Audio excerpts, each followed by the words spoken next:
이명박 전 대통령의 구속 여부를 가릴 법원의 영장 실질 심사가 내일 오전 10시 반에 열립니다. 검찰은 도망 우려를 이 전 대통령 측에서는 엮은 것이라며 서로 상반된 주장을 펴고 있는데요. 강신업 변호사, 이종훈 정치평론가와 함께 구속 여부를 전망해 보겠습니다. 두 분 안녕하십니까? 네, 안녕하세요. 네, 방금 전해드린 대로 이 검찰이 이례적으로 이 전 대통령의 구속영장 청구 사유로 이 도망의 우려를 적시를 했습니다. 청와대 경호팀이 그 바깥에서 경호도 하고 있는데 검찰이 이례적으로 이렇게 전직 대통령에 대해서 도망의 우려를 적시한 것 어떻게 봐야 합니까? 그래서 이제 경호팀은 신변 보호를 하는 것이고요. 기본적으로 이제 구속영장을 청구하는 이유는 신변 확보를 위한 것입니다. 네. 그러니까 재판에 또는 앞으로 있을 수사에 나오지 않을 경우 이걸 대비해 가지고 신병을 확보하기 위해서 구속을 하는 것이거든요. 네. 네. 근데 이제 사실은 그 사안의 중대성이라든가 증거인멸의 우려, 그 다음에 이제 혐의가 소명됐다, 요 정도만 해도 가능한데. 네, 지금 화면에 지금 박 전 대통령하고 좀 비교가 되고 있거든요. 그렇죠. 도주의 우려라고 하는 거를 물론 이제 박근혜 전 대통령 때도 사실은 도주의 우려를 넣긴 했습니다. 네. 근데 이제 도주의 우려를 넣었단 말이죠. 네. 근데 기본적으로는 이제 금방 말씀하신 것처럼 전직 대통령이고 또 뭐 경호원들도 있고. 도주의 우려와 도망의 염려가 좀 다른가요? 같은 겁니다. 같은 겁니까? 도주의 우려나 도망의 염려는 같은 말이고요. 네. 어쨌든 이제 가장 큰 이유는요, 재질이 불량하다는 것을 얘기하고 싶은 겁니다. 네. 지금 그 구속영장 청구서에 뭐라고 썼냐면 가장 기초적인 사실, 기본적인 사실조차 모른다고 그런다. 이런 얘기를 적시했고요. 그다음에 책임을 측근에게 전가하고 있다. 이 말을 적시했고요. 또 하나는 이제 청와대에서 만들어진 문건조차도 조작됐다고 말한다. 이런 내용을 구속영장 청구서에 적시한 것으로 지금 얘기되고 있습니다. 그렇기 때문에 그런 점 때문에 도망의 염려, 도주의 우려를 구속영장 청구 사유로 적시한 것으로 보입니다. 네. 이 전 대통령 측이 검찰의 구속영장 청구서를 전면 공개를 했습니다. 그러니까 범죄 혐의가 적혀 있는 이 영장을 피의자가 공개를 했다는 건데 이게 또 이례적인 거 아니겠습니까? 글쎄요, 아주 이례적이죠. 사실 이제 이명박 전 대통령 쪽에서는 검찰에 대한 강경한 어떤 그 기조를 유지하겠다는 얘기를 하는 것이고요. 그리고 법원에서 한번 전면적으로 투쟁 내지는 어떤 법리 싸움 내지는 사실 싸움을 해보겠다라고 하는 것을 지금 얘기하는 것입니다. 그래서 오히려 검찰에 끌려다니기보다는 자기 쪽에서 이렇게 전면적으로 공개를 하고 그러니까 수세에 몰리는 그런 형국보다는 공세적으로 나가서 자신에게 어떤 억울함 이런 것이 있다는 것을 알리고 한번 법원에서 앞으로 법리 논쟁이라든지 내지는 자신의 혐의가 없다는 것을 적극적으로 소명하겠다, 증명하겠다 이런 뜻으로 보입니다. 공세적으로 나가겠다라고 말씀해 주셨는데 박근혜 전 대통령 때와 그 분위기랄까요? 이런 걸 좀 비교해 보면 어떨까요? 많이 다르죠. 박근혜 전 대통령은 사실은 그 변호인의 조력을 충분히 받지 못한 것 같아요. 근데 지금은 이것이 그냥 나오는 것이 아니고 이명박 전 대통령의 뜻이 물론 가장 강하겠지만 그 측근이라든가 그 다음에 변호인들하고 상당히 그 논의를 거쳐서 이와 같이 구속영장 청구서를 전격적으로 공개한다든지 그리고 법원에 영장실질심사에 나가지 않는다든지 이렇게 하는 것으로 보이거든요. 그래서 나름대로 그 어떤 계산에 의해서 그런 결정을 내리고 있다 이렇게 볼 수 있습니다. 네. 앞서 이 속보 자막으로도 전해드렸는데요. 내일 영장 실질 심사가 이루어지는 동안에 이 전 대통령은 자택에서 대기하는 것으로 이렇게 정했다는 소식 지금 자막으로 계속 보내드리고 있습니다. 자, 이 평론가님. 사실상 이 정치적으로 또 어떤 여론을 형성하기 위해서 이 전 대통령 측은 법리 다툼은 법리 다툼이고 그런 면에서 이례적으로 피의자 측에서 영장 청구서를 공개를 했고 또 이건 완전히 엮은 것이다. 계속 나와는 상관이 없다. 이런 걸 계속 강변하고 있어요. 네, 그래서 이제 박근혜 전 대통령하고 기본적으로 같은 전략을 지금 택하는 것 같아요. 그러니까 박근혜 전 대통령도 뭐 탄핵 그 심판 과정에서도 그랬고 또 그 이후에 이제 그 여러 혐의들과 관련한 이제 검찰 수사 과정에서도 또 재판 과정에서도 그랬듯이 그러니까 이게 법리 다툼으로 가기보다는 오히려 정치적으로 자꾸 돌파하려고 그렇게 지금 이제 나가지 않았습니까? 일종의 여론전을 통해서 보수 진영을 이제 한데 좀 뭉쳐서 그 여론의 힘으로 어떻게 좀 돌파를 해보려고 했던 그런 그 이제 전례가 있는데 네. 이명박 전 대통령도 지금 비슷한 그런 그 전략을 좀 택한 것 같아요. 그런데 이 전략이 과연 바람직한지 잘 모르겠습니다. 그러니까 뭐 들리는 얘기로는 뭐 이명박 전 대통령 측근 중에도 그러니까 부분적으로 인정할 것은 인정을 하고 차라리 가자라고 하는 그런 기류도 없지 않은 것으로 이렇게 전해지고는 있어요. 네. 그런데 이명박 전 대통령의 의지가 굉장히 강하다라는 거죠. 네. 이건 뭐 정치 보복이다. 그래서 그대로 돌파해 나가겠다라고 지금 이제 얘기를 하는 건데 네. 그 돌파의 강도랄까? 그것이 이제 박근혜 전 대통령보다는 훨씬 더 지금 공세적으로 나타나는 게 아닌가 이렇게 생각을 합니다. 네. 네. 다스와 관련해서 이 전 대통령 측의 입장을 좀 살펴보면 다스 경영진들이 책임을 덜기 위해서 거짓말을 하고 있다.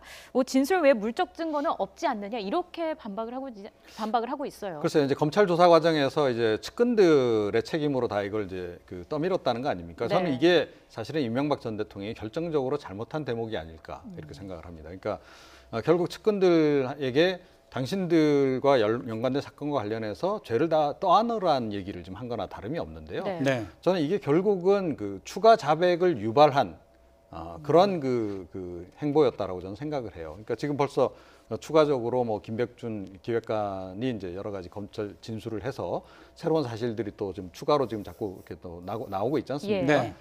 그런 것만 보더라도 그렇고 앞으로 이렇게 되면 이제 이제까지 그 진술을 했던 자백을 했던 그 측근들로서는 본인의 자백의 논리적 근거를 좀 더 확고히 하기 위해서 추가로 이명박 전 대통령이 관련됐던 사건들에 대해서 더 이야기를 할 가능성이 저는 굉장히 높아졌다고 생각합니다. 네. 그래서 네. 오히려 이것이 그 측근들을 굉장히 자극하지 않았나 저는 그렇게 생각을 하고요. 네. 이 부분도 사실은 개인적으로는 좀 납득이 안 가는 그런 그 선택이었다 이렇게 생각합니다. 네. 자, 내일 영장 실질 심사가 이제 있게 되는데 보통 피의자들이 자신의 어떤 무죄를 주장하거나 그 구속의 부당함을 알리기 위해서 직접 판사 앞에서 소명하는 게 원래 상례 아닙니까? 그렇죠. 네, 근데 이 전 대통령이 실질적인 이익이 없다고 판단을 해서 일단 법원에 출석하지 않기로 했다는데 모양새도 좋지 않아서일까요? 아니면 뭐 나가봐야 아무런 이득이 없을 것이라고 판단했기 때문일까요? 뭐 또 아니면 정치적인 노림수가 있을까요? 지금 세 가지 전부인 것 같습니다. 네. 아주 뭐 말씀하신 그것이 뭐 세 가지 전부인 것 같은데요. 원래가 이제 구속 전 피의자 신문이라고 하는 건요. 그거는 피의자의 사실은 방어권을 보장하기 위한, 그러니까 판사가 직접 검찰이 얘기하고 서류로 올라왔지만 그리고 증거로 올라왔지만 한번 직접 들어보겠다는 것입니다. 그러니까 피의자를 위한 권리인 것이죠. 그것이. 네, 그렇죠. 그래서 나가서 소명을 하는 것이 보통은 유리합니다. 그런데 이제 문제는 이것이 증거가 너무 완벽하고 그럴 때 혐의를 부인했지 않습니까? 검찰에서. 네. 그런데 법원에 가가지고 혐의를 부인할 경우에 그 증거라든지 객관적 자료에 의해서 오히려 상충될 때는 도움이 안 됩니다. 네. 오히려 그것이 역효과를 날 수도 있고요. 그다음에 또 하나는 지금 말씀하신 것처럼 어쩌면 지금 나가는 모양새 이런 것도 좀 얘기하는 것 같습니다. 왜 그러냐면 검찰에서는 검사와 피의자 물론 변호인이 있긴 합니다만 하나의 그 제한된 공간에 비밀리에 이렇게 수사가 이루어지는 거지만 법원에서는 판사가 묻고 거기에 대답을 하고 일일이 말이죠. 그러면 어떻게 보면 약간 모양새가 빠진다고도 볼 수 있습니다. 네. 그리고 이제 가장 큰 이유는 역시 법리적 다툼은 법원에 가서 하겠다. 나중에 그 재판 받을 때 말이죠. 그때 하겠다는 것이고 지금은 정치적 어떤 프레임 이것도 얘기하고 싶은 것으로 이렇게 보입니다. 자, 그리고 앞서 이제 속보 자막으로 전해드렸고 제가 이제 알려드렸듯이 이 전 대통령이 이제 구속영장이 발부가 되든 또 구속영장이 떨어지든 영장 실질 심사가 이루어지는 동안에 자택에서 대기하기로 했는데 검찰에서는 또 피의자가 어떤 도망의 염려가 있거나 하면은 구인장을 발부하는 경우도 있지 않습니까?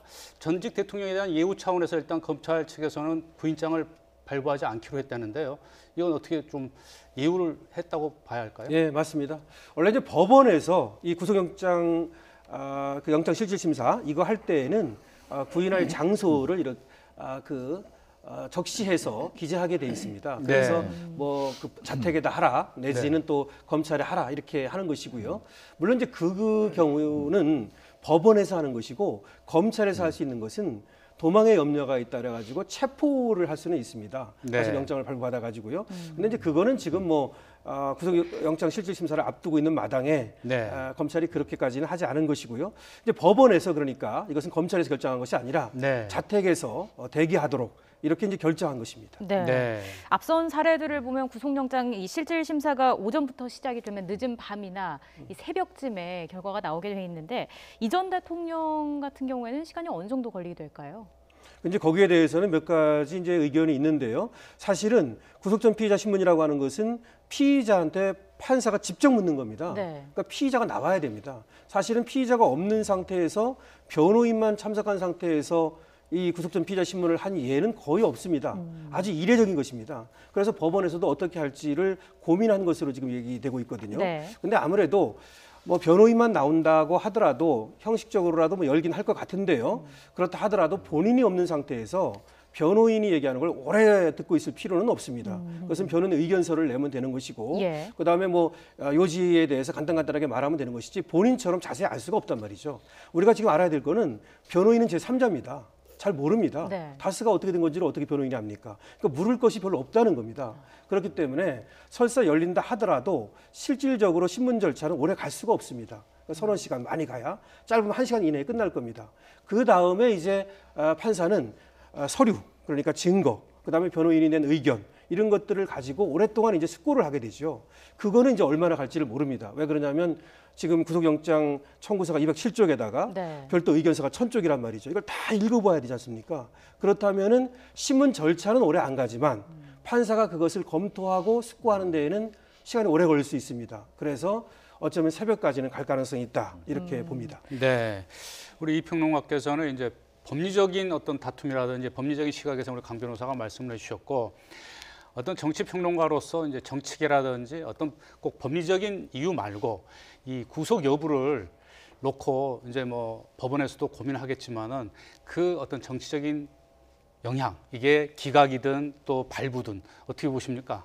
글쎄요. 근데 지금 이제 현재 상황으로 봐서는 뭐 구속 영장이 발부되지 않겠는가 하는 게 일단 지배적인 의견인 것 같습니다. 그러니까 워낙 이제 이 지금 뭐 사실은 혐의 내용이 굉장히 많고, 그러니까 박근혜 전 대통령 때보다 오히려 좀 증거가 더 지금 많은 상황이 아닌가 이렇게 생각이 돼요. 측근들의 자백의 그 분량도 굉장히 많고, 아마 그래서 사실은 내일 이제 그 굳이 나갈 필요 있겠나라는 생각도 한 게 아닐까. 그러니까 네. 영장 발부를 거의 이제 기정사실화하고 네. 괜히 이제 영장 실질심사 들어가서 답변하는 과정에서 혹시 실수라도 하게 되면 그것이 오히려 더 악재로 작용할 수 있다라는 판단을 내려서 가지 않기로 한 게 아닌가 이렇게 생각이 되고요. 예. 네. 근데 그 대신에 사실은 택한 게 이제 이 공소장 내용을 지금 공개를 한 거라는 거죠. 그러니까 이건 뭐냐면 아직까지는 법리 다툼보다는 역시 좀 여론몰이를 하겠다라고 하는데 좀 더 방점이 좀 찍혀 있는 그런 그 상황인데, 박근혜 전 대통령하고 달리 이명박 전 대통령은 또 그 열혈 지지층이 그렇게 많지가 않아서 이게 과연 얼마나 효과가 있을지 그 부분은 사실은 좀 의문입니다. 네. 구속영장 발부 쪽에 무게를 두셨는데 오히려 범죄를 좀 부인하고 책임을 떠넘기려고 했던 그 부분이 이명박 전 대통령에게 있어서는 좀 자충수가 되지 않았을까 이런 생각도 들거든요. 네, 제가 조금 전에 말씀드렸듯이 이게 아마 측근들의 추가 자백을 유발한 그런 그 결정적인 대목이 됐을 가능성이 높다라고 봅니다. 그래서 앞으로 이제 조금 더 이제 수사가 진행되면서 뭐 여러 가지 얘기가 이제 나올 것 같고, 최종적으로는 이제 기소하는 과정에서 공소장에 좀 더 포함이 되지 않을까 이렇게 여겨지는데, 그러니까 지금 이제 상황이 이명박 전 대통령이 이렇게 부인을 하고 측근들에게 떠밀기 시작하면 측근들 입장에서는 자기가 한 말에 그 어떤 신뢰도를 높이는 차원에서라도 그러니까 이명박 전 대통령과 관련된 이런저러한 일들에 대해서 더 얘기를 안 할 수가 없는 상황이 될 거다라고 좀 봅니다. 네. 네. 그런 상황이 사실은 이명박 전 대통령으로서는 굉장히 부메랑으로 작용할 가능성이 좀 높지 않나. 그래서 현재까지 드러난 혐의 이외에 그러니까 이 구속해서 수사를 하는 과정에서 이명박 전 대통령 혹시 이제 구속이 이루어지게 되면 또는 불구속 상태라서 앞으로 추가로 더 기소 전에 수사가 이루어지는 과정에서 혐의가 좀 더해질 가능성이 지금 굉장히 높아지지 않았나. 예, 그렇게 저는 생각을 합니다. 네. 지금 말씀해 주신 것처럼 지금 검찰이 이 전 대통령 추가 혐의에 대해서도 살펴보고 있습니다. 이번에는 뭐 직접 돈을 낼 것을 요구해서 뇌물을 받았다고 해요. 그래서 말입니다. 혐의가 자꾸 이제 나와서 사실은 이번에 뭐 구속 여부에 따라서 뭐 구속이 된다 하더라도 또 계속해서 추가적인 어떤 수사가 있을 수밖에 없을 것 같은데요. 네. 지금 말씀하신 것처럼 2010년께입니다. 이때 현대건설에 요구를 해가지고 김백준 전 총무기획관을 통해서 말이죠. 그래가지고 홍은프레인이라고 하는 곳에다가 요거는 이제 다스의 자회사입니다. 형식상으로는 권영미 씨가 이제 대표로 돼 있습니다. 실질적으로는 이명박 전 대통령의 것으로 보이고 있는 것이죠.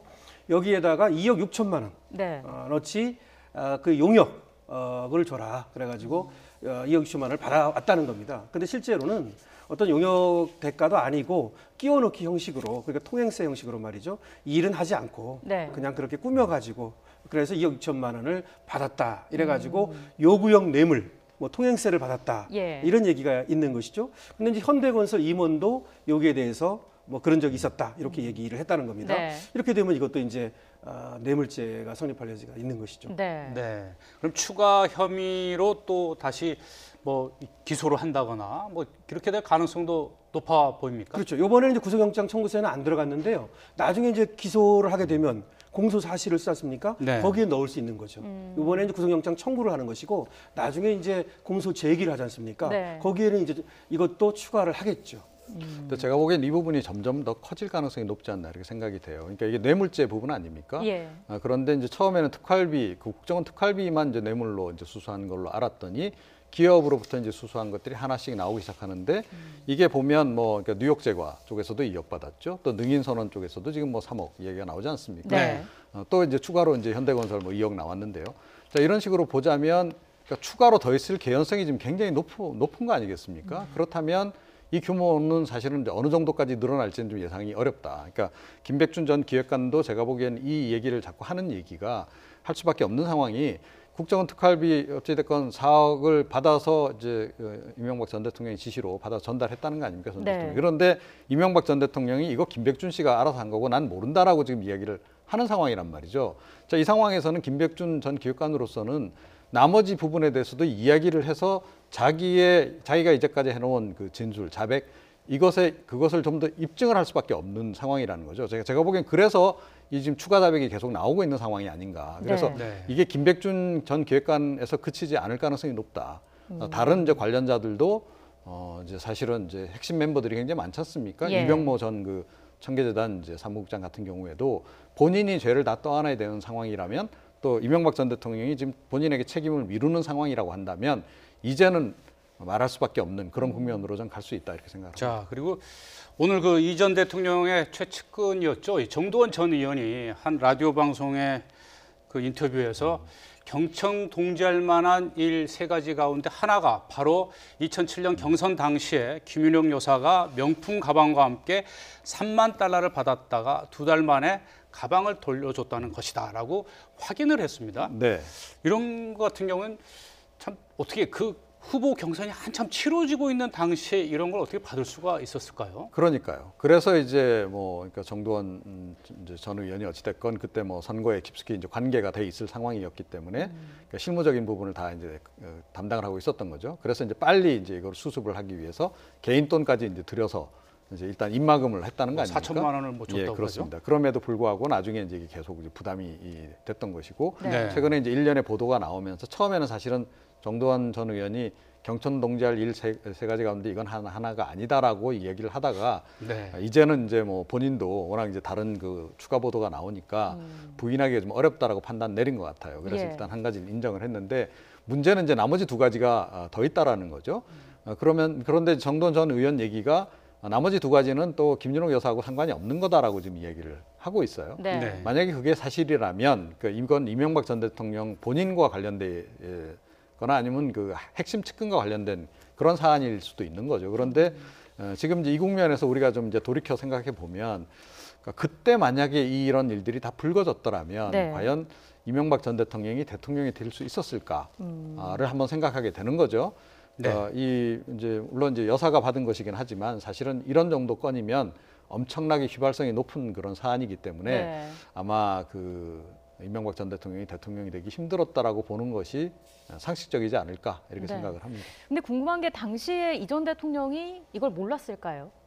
그러니까 그 부분도 지금 의문이죠. 예. 그런데 뭐 정두원 전 의원은 그러니까 몰랐던 것 같다라고 지금 얘기는 하고 있습니다. 그래서 이제 또 후보에게 일부러 또 이 얘기를 안 한 것 같기도 하고 예. 본인 입장에서는 이제 그런데 모르죠. 뭐 부부간에는 어떤 얘기가 오갔는지 알 수가 없는 거고 이명박 전 대통령은 일단 뭐 이제 김윤옥 여사와 관련된 부분들은 다 지금 부인을 하고 있는 거 아닙니까? 네. 국정원 특활비 1억 원 받은 거 인정을 했습니다만 그것도 뭐 그러니까 이 대북 관련한 그런 뭐 사업 쪽에 쓴 것처럼 또 지금 이제 얘기를 했다고 하고 그래서 이것도 좀 더 지켜보긴 해야 되겠으나 김윤옥 여사와 관련한 건도 뭐 추가로 더 나온다면 이것도 사실은 좀 검찰로서는 소환 조사를 해야 될지 말아야 될지 굉장히 고민을 하지 않을 수 없는 상황이 봉착하지 않을까 여겨집니다. 네. 법적으로는 어떻습니까? 이게 받았다가 다시 돌려주게 되면 처벌은 받지 않나요? 뇌물죄는 그런 경우를 대비해놨습니다, 법에. 그래서 받았다가 돌려주는 것뿐만 아니라요. 네. 요구만 해도 약속만 해도 주겠다고. 네. 예, 그래도 전부 다 뇌물죄의 기수입니다. 네. 미수가 예. 아니라요. 바로 뇌물죄가 됩니다. 그러니까 받았다 돌려주면 말할 것도 없이 뇌물죄가 됩니다. 네. 자, 그리고 앞서 이제 정두원 전 의원 진술과 관련해서 언급을 했는데 네. 이렇게 이제 명품백을 받았다가 다시 돌려주면서 그 사람들 입막음을 하기 위해서 사비를 털어서 네. 뭐 각서까지 또 썼다고 하거든요. 네. 근데 이런 것들이 법적으로는 효력이 있나요? 이 각서 내용을 보면 참 재미있어요. 네. 지금 인쇄 및 홍보 분야에 대한 물량을 가능한 한 우선적으로 배정해 줄 것을 확인합니다. 네, 네. 지금 그래픽 화면에 나가고 이렇게 있습니다. 썼죠. 그다음에 네. 신의 성실의 원칙을 지켜야 하며 이거는 이제 가능한 한 최선을 다하겠다 이런 말이거든요. 네. 이거는 법적 효력이 없습니다. 최선을 네. 다하겠다는 말은 확실하게 무엇을 해주겠다 권리 의무를 설정하지 않았기 때문에요. 뭐 최선을 난 다했다 가능한 한 하려고 했는데 잘 안 됐다 이렇게 말하면 이거를 이제 의무를 갖다가 이행을 네. 구할 수 없다, 소구를 할 수 없다 법적으로 말이죠. 예. 그렇게 볼 수 있습니다. 조금 네. 더 제가 이제 부가 설명을 드리면요. 그러니까 네. 이 정두원 전 의원 같은 경우에 본인도 선거를 치러보고 해서 그러니까 법적으로 이제 최대한 그러니까 나중에라도 문제가 안 되게 이 각서를 작성을 한 것 같아요. 네. 그 내용을 보면 구체적이지 않고 굉장히 좀 막연하게 이렇게 추상적으로만 협력을 한다라고 지금 돼 있고요. 그다음에 이제 상호 뭐 그러니까 신의 성실 원칙 굳이 그 얘기를 한 것은 나중에라도 이거 가서 이제 어디 가서 떠들지 말아라라고 하는 것을 다시 한번 확답을 받은 이제 그런 내용들인데, 네. 근데 역시 보면 역시 정치적으로 피해갈 수 있는 그런 그 대목들을 곳곳에 좀 마련한 그런 대목이 좀 이렇게 눈에 띕니다. 네, 이걸 네. 각서까지 써줄 수밖에 없었던 이유가 선거 캠프를 책임을 지고 있는 사람으로서 무조건 막아야 된다 이 생각 때문이었다고 하던데요. 그러니까 통상 이제 그 흔히 이제 선거를 치르게 되면 그러니까 여러 종류의 사람들을 이제 상대를 하게 돼 있고요. 네. 그 중에는 약간 좀 뭐 그러니까 그 브로커 비슷한 사람들도 많이 이제 꿰고 그럽니다. 근데 그러다 보면 또 협박을 받기도 하고 또 뭐 이렇게 별로 그렇게 의미를 안 두고 약속을 한 것을 상대방은 굉장히 의미 있게 받아들여서 오해가 발생하면서 그걸 또 무마해야 될 일도 있고 예. 그래서 이제 이런 그 유의 일들이 사실은 소소하게 발생합니다. 그러니까 이번 같은 경우도 뭐 경위가 아직 정확하게 밝혀지지 않았으나 그러니까 선거 캠프에 관계하는 사람들 중에 그러니까 먼저 이렇게 밖에 나가서 자기가 뭐 이거는 뭐 일감을 그쪽에 주겠다라고 약속을 했는데 나중에 캠프나 또 캠프의 이제 고위직이나 또 후보는 정작 모르고 있었고 뭐 이런 경우들이 있어요. 네. 네. 자, 그래서 아마 이제 그 이런 식의 꼭 이런 식의 각서를 쓰지는 않는다라고 이제 흔히 이제 각서를 잘 쓰지는 않는데 이와 유사한 사건들이 사실은 이제 선거할 때는 그 주변에서 많이 일어나는 건 맞습니다. 네. 네. 김민옥 여사와 관련해서 의혹이 생겨났고 논란이 되고 있는데 일단 검찰은 지금 김민옥 여사 소환 가능성에 대해서는 결정한 바 없다 이렇게 얘기를 하고 있습니다. 어떻게 보십니까? 소환 가능성은 사실 열려 있습니다. 과거에도 이 대통령 부인을 소환한 적이 있었거든요. 네. 2번이나 있었습니다. 그래서 또 지금 계속해서 혐의가 이렇게 불거지고 있기 때문에요. 처음에는 이제 국정원 특활비 10만 달러라고 하는 것만 있었지 않습니까? 네. 근데 그 부분은 이명박 전 대통령이 본인이 받았다고 얘기를 했기 때문에 그 다음에 이제 그 다스에 법인카드 썼다는 거, 4억 썼다는 거, 네. 그것도 이번에 들어가서 이명박 전 대통령이 본인이 썼다는 식으로 얘기를 한 것 같아요. 근데 문제는 지금 명품백 이 안에 이제 3억 원이 들어 있었다는 얘기 아닙니까? 근데 이것이 이제 확실히 들어 있었는지 여부는 분명하지 않은 건데 이걸 확인할 필요가 있을 수 있습니다. 예. 그래서 어쩌면 비공개로 소환 조사를 할 가능성이 있다 이렇게 봅니다. 예. 네. 어쨌든 내일 이 전 대통령에 대한 영장 실질 심사 그 결과에 온 관심이 집중되고 있고요. 또 이명박 전 대통령 그리고 김윤옥 여사까지 앞으로 또 수사 상황을 계속 지켜봐야겠습니다. 자, 다음 이슈로 넘어가 보도록 하죠. 2년 전 박근혜 전 대통령 탄핵 정국 당시에 이 국방부가 군 병력을 출동시킬 수 있는 요건을 검토했다는 정황이 지금 확인이 되고 또 공개가 돼서 뭐 논란이 일고 있어요. 네, 그러니까 이제 얼마 전에 이제 보도로 이제 나오긴 했었죠. 그러니까 위수령 발동을 이제 검토를 했었다는 이제 보도가 나왔고, 이걸 이제 문건이 실제로 있었다는 것이 이제 확인이 된 겁니다. 그러니까 그 위수령을 발동할지 여부를 논의하는 회의가 있었던 것은 분명한 것 같아요. 회의를 열은 것은. 그런데 이게 이제 사실은 이제 논란이 될 수밖에 없죠. 그러니까 위수령이라고 하는 게 뭐 계엄령을 발동할 경우에는 이건 뭐 국회 헌법에 이제 규정이 돼 있고 이제 국회의 동의를 받아야 되고 뭐 이런 복잡한 절차들이 있습니다. 그런데 과거에 이렇게 군 출동 사례를 그렇습니다. 사실은 그래서 위수령이라고 하는 것이 이제 군사 정권 시절에 그러니까 계엄령 발동이 워낙 요건이 까다로우니까 그걸 이제 피해서 군병력을 동원하기 위한 일종의 편법으로 사실은 이제 만든 거다라고 보는 게 정확합니다. 그런데 이제 그 발동 여부를 그 시점에서 이제 논의를 했다라고 하는 이것이 이게 이제 알려짐으로 해서 그 당시에 상당히 뭐 계엄령을 박근혜 전 대통령이 선포할지 모른다라는 얘기까지 좀 있었기 때문에 그러니까 군 병력을 동원해서 민간인들의 이런 집회를 좀 어떻게 보면 이제 통제하려고 했던 그런 거 아니냐라고 이제 얘기가 나오면서 좀 논란이 일고 있는 건데요. 근데 이게 이제 왜 더욱더 논란이 될 수밖에 없느냐 하면 위수령 발동을 검토했던 그 시점에 이제 촛불 전국이 한창 진행될 때였는데 우리가 다 기억하고 있지만 그 당시 촛불 집회라고 하는 것은 굉장히 평화적인 집회였습니다. 그리고 뭐 경찰 병력하고 충돌도 거의 없었어요. 그러니까 충돌이 일부 이제 발생하려 그러면 오히려 시민들이 이제 자제시키고 말리고. 그런데 평화적인 그런 집회가 진행되는 속에서 위수령을 검토했다. 이거는 뭐냐면 결국은 뭐 5.18이라든가 그런 전례와 비슷하게 그러니까 시민들을 폭도로 이렇게 이제 그 변모를 시켜서 그냥 강제 탄압을 하는 이런 방식을 하려고 좀 준비를 했던 게 아닌가.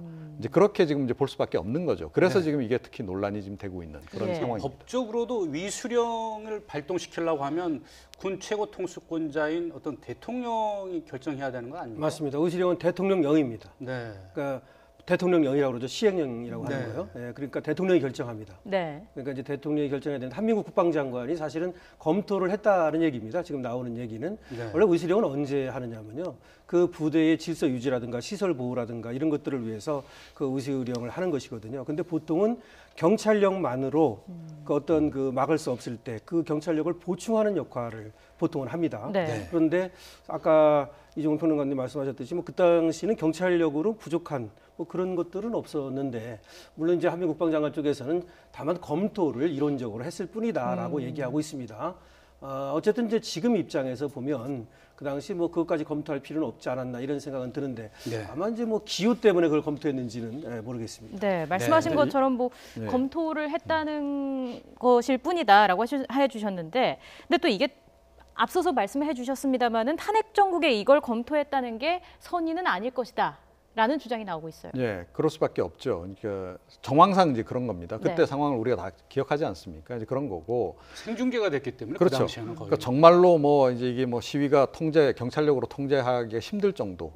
뭐 그리고 그야말로 폭도일 정도로 뭐 이렇게 무력을 시민들이 행사한다든지 뭐 이런 상황 같았으면 그건 뭐 이제 혹시 뭐 그럴 수도 있다라는 생각을 한다는 거죠. 또는 뭐 군 부대 인근에서 그런 대규모 집회를 막 하는데 경찰이 잘 통제를 못 한다라든가 그러면 이제 그거는 납득을 할 수 있는데 그때 상황은 그렇지 않았다는 거죠. 그리고 가장 결정적으로 사실은 여기서 앞으로 이제 추가로 확인돼야 될 부분이 어디냐 하면 이게 이제 그야말로 군 차원에서 또는 국방부 차원에서 자체적으로 이건 좀 지금 이 시기에 필요하니까 우리가 한번 검토해 보자라고 해서 한 건지 또는 청와대 쪽에서 지시가 내려와서 준비를 좀 하라고 해서 이게 지금 그 회동이 있었던 건지 이게 이제 밝혀져야 되는 부분이죠. 만약에 청와대 쪽에서 박근혜 전 대통령의 지시로 이런 일이 있었다라고 한다면 그거는 굉장히 좀 이제 그 또 다른 굉장히 악의를 그 당시에 가지고 있었던 것으로 우리가 추정해 볼 수밖에 없는 거죠. 사실 그 당시에 한참 이 촛불 전국이 이제 고조에 이를 당시에 추미애 대표가 이런 발언도 하지 않았습니까? 계엄령이 나돌고 있다 이런 소문을 언급을 해서 당시에 새누리당으로부터 강한 비판을 사기도 했었는데 그 발언 내용이 다시 또 재조명을 받기도 하고 있어요. 네, 그렇습니다. 그러니까 계엄령까지 준비하고 있는 것으로 알려진다는 이제 그런 내용을 이제 얘기를 한 건데요. 그 당시 실제로 그런 소문이 많이 돌긴 했습니다. 세간에 많이 돌았었고 정치권에서도 물론 이제 많이 돌았었고 그래서 추미애 대표가 이 발언을 했던 나름의 이유가 있습니다. 뭐냐면 이 얘기를 선제적으로 함으로 해서 국민들이 그러면 당연히 관심을 갖게 되죠. 자, 그러면 계엄령 선포를 오히려 더 주저할 것이다 라는 판단을 하고 이 발언을 한 것으로 저는 알고 있고요. 근데 실제로 뭐 이게 효과가 있었는지 없었는지는 모르겠으나 어찌됐건 위수령은 발동이 안 됐죠. 네. 이렇게 정치권에서 여러 가지 논란이 쏟아져 나오고 있는데요. 또 하나 이목을 끌고 있는 이슈가 있습니다. 자, 이번에 미투와 관련된 이야기로 넘어가 보도록 하겠습니다. 이윤택 전 연희당거리표 예술감독에 대해서 경찰이 구속영장을 신청을 했습니다. 근데 맞습니다. 보니까요. 이윤택 씨의 성추행은 처벌할 수가 있는데 성폭행은 처벌이 안 된다고 돼 있더라고요. 그게 이제 그 친고죄 조항 때문에 그렇죠. 예. 지금 친고죄 조항은 2013년 6월에 전면적으로 폐지가 됩니다. 그래서 그 이전의 범죄는 형법에 의하면 6개월, 네. 그리고 성폭력 특별법에 의하면 1년 안에 고소를 해야만 처벌이 가능하거든요. 근데 다만 뭐가 있냐면 2010년 4월에 이 상습성이 있을 때에는 네. 상습 범죄, 상습 강간, 상습 강제추행 이거에 대해서는 친고죄 조항을 미리 폐지했어요. 그랬는데 지금 이제 이윤택 씨 같은 경우 보니까 그 2010년 4월부터 2013년 6월까지 네. 그 사이에 강제추행이 8명에 대해서 한 24건 정도 있다는 겁니다. 예. 네. 그렇다면 요거는 처벌이 가능해지는 거죠. 근데 그 사이에 지금 드러나기로는 이 성폭행은 아직 드러나지 않았는가 봅니다. 네. 그래서 성폭행은 피해 나가는 거죠. 그 전에 있었으니까. 그런데 강제추행은 그때도 있었으니까. 네. 그래서 이제 그건 처벌이 가능하다. 이런 얘기입니다. 네. 예. 그래서 경찰 측에서는 이제 미투 운동이 확산되고 있으니까 그 당시에 성폭행 피의자가 있었다고 하면 좀 용기를 내서 경찰에 신고를 해주면 그렇죠. 더 이 수사를 잘 할 수 있겠다 이렇게 또 밝히고 있더라고요. 맞습니다. 2010년 4월 네. 이후에 성폭행이 있었다면 2013년 6월과 상관없이 그것이 수차례 이루어졌다면 처벌이 가능합니다. 그래서 네. 혹시라도 앞으로 그런 게 나온다면 이 성폭행으로 처벌이 가능할 수 있죠. 네. 자, 그러면 이제 구속영장 신청을 했는데요. 그 영장 그 혐의 내용을 봤을 때 구속 여부는 어떻게 되겠습니까? 글쎄요, 지금 뭐 8명에 대해서 24건이 있지 않습니까? 네. 처벌이 가능한 것만 해도요. 그 다음에 뭐 공소시효 때문에 또는 친고죄 조항 때문에 처벌이 불가능하다 하더라도 그걸 모두 참작합니다. 그렇기 때문에 지금 이제 경찰이 구속영장을 검찰에 신청한 겁니다. 그럼 이제 검찰이 이걸 보고서 법원에 이제 청구를 하는 절차를 밟을 텐데요. 네. 당연히 검찰은 청구할 겁니다. 검찰은 청구할 거고 법원에서도 영장 발부 가능성이 높다. 이렇게 볼 수 있습니다. 네. 네. 사안이 중대하니까요. 그렇습니다. 이번에 이윤택 전 감독에 대한 법적인 처벌 과정이 앞으로 이 미투 운동의 전례를 만들 수 있지 않을까 싶은데 어떻게 보십니까? 그렇습니다. 특히 이제 오래 지나간 것들, 그래서 처벌이 불가능한 것들도 이와 같이 그것이 이제 여러 번에 걸친 경우에는 처벌이 이제 가능하다는 것이고요. 예. 그 다음에 이것이 하나의 이제 최초 선례가 되는 거 아니겠습니까? 네. 그렇다면 앞으로 이것이 또 이걸 가지고 또 용기를 내는 사람도 있을 것이고 또 이제 이것이 하나의 선례가 돼서 처벌의 어떤 방향성 또는 수위 이런 것들이 정해지겠죠. 네. 자, 사회적 파장을 몰고 온 무거운 사안인 만큼 두 번 다시 같은 일이 발생하지 않도록 엄정한 조치가 필요해 보입니다. 지금까지 강신업 변호사, 이종훈 정치평론가와 함께 이야기 나눠봤습니다. 두 분 말씀 잘 들었습니다. 네, 고맙습니다. 고맙습니다.